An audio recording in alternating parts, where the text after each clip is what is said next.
আমি ওনাকে বিশ্বাস করছি, ওনার বউ বার্ডেনের ডিরেক্টর, কারণ এইটাই আমি ওনাকে রেসপেক্ট করছি। একজন শিক্ষিত ফ্যামিলির লোক, উনি আমার থেকে টাকা মেরে দেওয়ার প্রশ্নই আসে না। আমার চাউলের টাকা আর আমার পাসপোর্টের টাকা সে আজকে আমাকে দিতে হবে, তা না হলে কোনোভাবে আমি তাকে ছাড়বো না। অভিযোগ আছে আপনি 6,66,000 টাকা এই ভুক্তভোগীর কাছ থেকে নিয়েছেন বিদেশে পাঠাবেন বলে। কেন বিদেশে পাঠালেন না এবং টাকা কেন ফেরত দিচ্ছেন? চাইলের মাধ্যমে জায়গাটা পাওনা দেওয়া হয়েছে। চাইলটা আসছে জামিনদার মতো আর কি, একজনের পরিচয় করে দিয়ে চাইলটা লেনদেন করা হয়েছে। আমি চাইলটা নেইও নেই, খাইও নেই, আমি 5 পয়সা পাইও নেই, নেইও নেই, কিন্তু এটা পরিচয় করে দিচ্ছি পরস্পরের মধ্যে, বেচা কেনাটা হয়েছে এই। কিন্তু এখন আমাকে সমস্ত কিছু দায়িত্ব আমার। আমি চালের টাকা পাই 7,66,000, 7,66,000 আমি কাউকেই চিনি না। আমি চিনি কাউসার ভাই। কাউসার ভাই আমাকে বলছে, সার্টিফিকেট করছে যে ওয়াহিদুজ্জামান যদি বাংলাদেশে একজন ভালো মানুষ থাকে উনি হইল সেই ভালো মানুষ। সেই পরিপ্রেক্ষিতে আমি চাল, আমার গোডাউন থেকে চাল গেছে, চাল যাওয়ার পর রাতের বেলায় ওই চাল পাঠাই দিছে পাবনা গিয়ে পরের দিন চাল বিক্রি করে পুরো টাকাটাই ওনারা আত্মসাৎ করছে। আমার 100 টাকা তাও দেয় নাই। পরবর্তীতে উনি আর একজন হিন্দু বাবু আছে মৃত্যুঞ্জয়, উনি সহ সাইনবোর্ডে আমার অফিসে বসা হইলো। বসার পরে উনি 7 লাখ টাকার একটা চেক দিল, বলল আগামী 10 থেকে 15 দিনের মধ্যে টাকা দিয়ে দিব। পরবর্তীতে ওই মহিলাদের কাছ থেকে উনি টাকা আদায় করবে।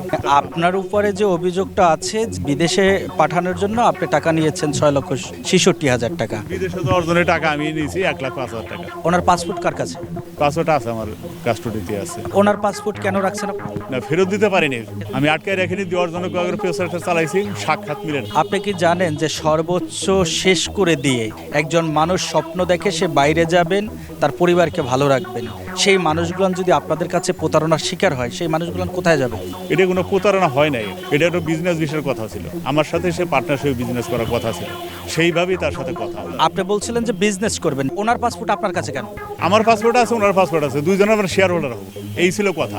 আপনারা যে দুইজন ব্যবসা করবেন এর ডিড ডকুমেন্ট আছে কিছু? যেগুলো অনেক কাগজপত্র তৈরি করা হয়েছিল, ওগুলো আমার এখন নাই, আমার হাতে নাই, এখন আমি পরে দিতে পারবো। সে প্রথমত আমাকে দেশের বাইরে নেওয়ার জন্য ওনার সাথে লেনদেন হয়েছে। একটা আমার পাসপোর্ট নিছে, উনি আমার থেকে 4 লক্ষ টাকা নিছে। 4 লক্ষ টাকা নিছে, 1 বছর হয়েছে। আমার ফোনটাও ব্ল্যাক লিস্টে রাখছি। আমি আমার বাসা থেকে গহনা জমি জমা বিক্রি করে তাকে টাকা দিছি। আমি ওনাকে খুব বিশ্বাস করতাম। ওনার ওয়াইফ বার্ডেন 1 বার্ডেন 2-তে ডিরেক্টর হিসাবে চাকরি করে, অ্যাডমিন ডিরেক্টর। সেটা জেনে আমি বিশ্বাস করছিলাম যে ভালো একটা ফ্যামিলি। ওনার একটা মাত্র মেয়ে, উনি বার্ডেন 1-এ অথবা বার্ডেন 2-তে MBBS ডাক্তার। ফ্যামিলির ব্যাকগ্রাউন্ড ভালো দেখে আমি ওনার সাথে লেনদেনটা করছিলাম। দ্বিতীয়বার আমি ওনাকে ভালোটা ভেবেই আমি ওনাকে 7,63,000 টাকা চাউল দিছিলাম। চাউলটা বার্ডেন 2-র গলিতে বাসার নিচে মানলা আনলোড করি। আনলোড করার পরে সে ওইখান থেকে আমার চাল নামানোর পরে সে আমাকে টাকাটা দেয় নাই। চাউলটা সে রাজশাহীতে তার একটা ফ্রেন্ড আছে, মেয়ে বান্ধবী বোন অথবা যাই হোক না কেন, সে ওখানে পাঠায়, কিন্তু ওইখান থেকে সে আমাকে কোনো টাকার কোনো ব্যাকফিট দেয় নাই। টাকাটা আসলে ওটা তো আমি খাইও নেই, পরিও নেই, নিজেও নেই। এখন আমি তো এটা এক জায়গায় পেছারে গেছে, আমি নিজে পড়ে গেছি পেছায়। এদের টাকাটা ফেরত দিয়ে দেন। এখন টাকা আমার কাছে আসেনি, আমার নিজের পকেটে আইলে পরে আমি দিয়ে দেবো ফেরত। নিজের কাছে এখন আইসে পড়ে নেই, এখন আসার মতো একটা পরিস্থিতি। ভুক্তভোগী যে পাবে আপনার কাছে টাকা, এভাবে সহজ ভাষায় যদি আপনি বলেন সে কি মেনে নেবে? সহজভাবে একটা লম্বা টাইম 6 মাস তো লাগেই, কাজকর্ম করতে 6 মাস তো লাগেই, কিন্তু ওইটার জন্য সমস্যা, চাইলের বিক্রি করাটা এটা সমস্যা। এর আগে কি হয়েছে, ওই মহিলাদের 20 লক্ষ টাকার চেক এবং স্ট্যাম্প উনি রাখছে। 1 সপ্তাহ যাওয়ার পরে যেদিন টাকা দেওয়ার ডেট, ওই দিনেই টাকা দেওয়ার যেদিন ডেট তার একদিন আগে থানায় গিয়ে আমার নামে একটা জিডি করছে শাহবাগ থানায়। যখন এসআই সাহেবের সাথে আমি যোগাযোগ করলাম, এসআই সাহেব আমারে ফোন দিল। পরে যাওয়ার পর এসআই সাহেব দেখলো যে ঘটনাটা মিথ্যা, উল্টা আমি টাকা পাই। তখন ওই জিডিটা ওসি সাহেবের নির্দেশনায় ওই জিডিটা উইথড্র করা হলো। তারপর থেকে অদ্য আজকে 7 মাস উনি আর আমার ফোন ধরে নাই, কোনো রকম যোগাযোগ করে নাই, বরঞ্চ আরও নাম্বার ব্ল্যাক লিস্ট দিয়ে রাখছে। আমার কথা হলো যে উনি যদি অপরাধ হয়ে থাকে, উনি যদি এই চালের প্রতারণার সাথে জড়িত না থাকে, সেক্ষেত্রে উনি আমার সাথে কমিউনিকেশন করবে এবং ওই মহিলাদের কাগজপত্র সব আমাকে দিবে। আমরা সবাই সম্মিলিতভাবে চেষ্টা করে টাকা তুলব। এদের বিরুদ্ধে উল্টো আপনি কেন মামলা করতে গেলেন, কিংবা আপনি করিনি? অভিযোগ তো দিয়েছেন থানায়। অভিযোগ দিয়েছে যে আমাকে হেনস্থা করছে, আমাকে বাসায় ধরে নিতে চাচ্ছে, এই কথাটাই শুধু বলা হয়েছে, আর কিছু বলা হয় না ওখানে। এটা একটা প্রতারণার কৌশল, মানে প্রতারণা যারা করে তারা সেফ থাকার জন্য উল্টো আবার ওই ভুক্তভোগীদেরকে হয়রানি করা হয়। এটা তার কোনো অংশ না, এটা বলতে পারেন আপনি, কিন্তু এটা অংশ না। বিষয়টা উল্টো হয়ে গেল না? ভুক্তভোগী মামলা করবে আপনার নামে, অভিযোগ করবে আপনার নামে, উল্টো আপনি তাদের বিরুদ্ধে অভিযোগ করলেন। সময়টা তো সব কিছু এরকম হয়ে গেছে সময়টার কারণে। এখন সময়টা চাইলেই পাই না এই আর কি। আপনি এখন সর্বসকলে কত টাকা পাবেন? আমি 7,63,000 চাউলের টাকা পাবো, আর পাসপোর্টের জন্য 4 লক্ষ টাকা পাবো।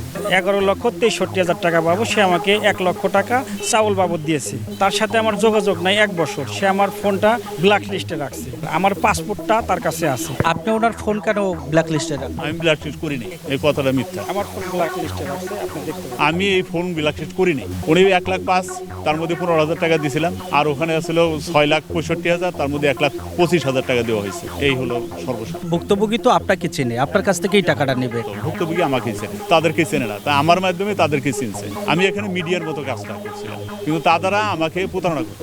আপনাকে তো উনি বিশ্বাস করেছিলেন, সরল মনেই আপনাকে টাকা দিয়েছিলেন উনি দেশের বাইরে যাবে বলে। আমি সরল মনেই আছি, আমি সরল মনেই তার সমাধান করে দিতে পারবো। কিন্তু কথা হলো যে এখানে আমি সম্পূর্ণ ভিক্টিমাইজ, 100% ভিক্টিমাইজ, 100% ভিক্টিমাইজ, 1% কম না। আমি 100% প্রতারণা স্বীকার করছি। কারণ ওনার মেয়ে একটা MBBS ডাক্তার, বার্ডেম ডিরেক্টর, ওনার ওয়াইফ, মানে এগুলো আমাকে দেখায় লোভনীয়তার মধ্যে ফালাইয়া সরলতার সুযোগ নিয়ে আমার থেকে টাকা নিছে। এটাই বাস্তব। কারণ আমি ওনাকে বিশ্বাস করছি, ওনার বউ বার্ডেনের ডিরেক্টর, কারণ এইটাই আমি ওনাকে রেসপেক্ট করছি। একজন শিক্ষিত ফ্যামিলির লোক, উনি আমার থেকে টাকা মেরে দেওয়ার প্রশ্নই আসে না। আমার চাউলের টাকা আর আমার পাসপোর্টের টাকা সে আজকে আমাকে দিতে হবে, তা না হলে কোনোভাবে আমি তাকে ছাড়বো না। এটাই আমার শেষ কথা। ওনার অভিযোগ আছে যে 11,63,000 টাকা পাবে আপনার কাছে, এটা কি সত্য? না, চাউল পারভাজে যেটা আছে 6,65,000 টাকা দাম হয়েছিল, 1,25,000 দেওয়া হয়েছে।